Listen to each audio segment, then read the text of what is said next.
பார்க்கடலில் இருந்து வந்த அமிர்தத்தை அசுரர்கள் பறித்துச் சென்ற போது உலகை காக்க கடவுள் எடுத்த ஒரு அவதாரம் பற்றி உங்களுக்கு தெரியுமா? உங்களுக்கு பெருமாள் பிடிக்கும் என்றால் இந்த வீடியோவுக்கு ஒரு லைக் போட்டுருங்க. தேவர்களும் அசுரர்களும் பார்க்கடலை கடைந்த போது நீண்ட போராட்டத்திற்கு பிறகு அமிர்தம் கிடைத்தது. ஆனால் வலிமை மிக்க அசுரர்கள் அதை தேவர்களிடமிருந்து பிடுங்கிக் கொண்டு ஓடினார்கள். அமிர்தம் அசுரர்கள் கைக்கு சென்றால் உலகம் அழியும் என்பதால் மகாவிஷ்ணு ஒரு தந்திரம் செய்தார். காண்போர் கண்களை கவரும் பேரழகியாக மோகினி அவதாரம் எடுத்து அவர்கள் முன் தோன்றினார்.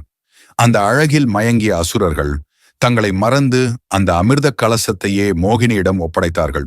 அசுரர்களை தனது அழகால் திசை திருப்பிய மோகினி தேவர்களை ஒரு வரிசையிலும் அசுரர்களை மறுவரிசையிலும் அமர வைத்தார்.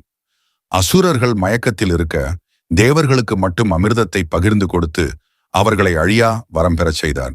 தனது புத்தியாலும் அழகாலும் தர்மத்தை நிலைநாட்டிய விஷ்ணுவின் இந்த மோகினி அவதாரம் இன்றும் ஒரு வியக்கத்தக்க சரித்திரம்.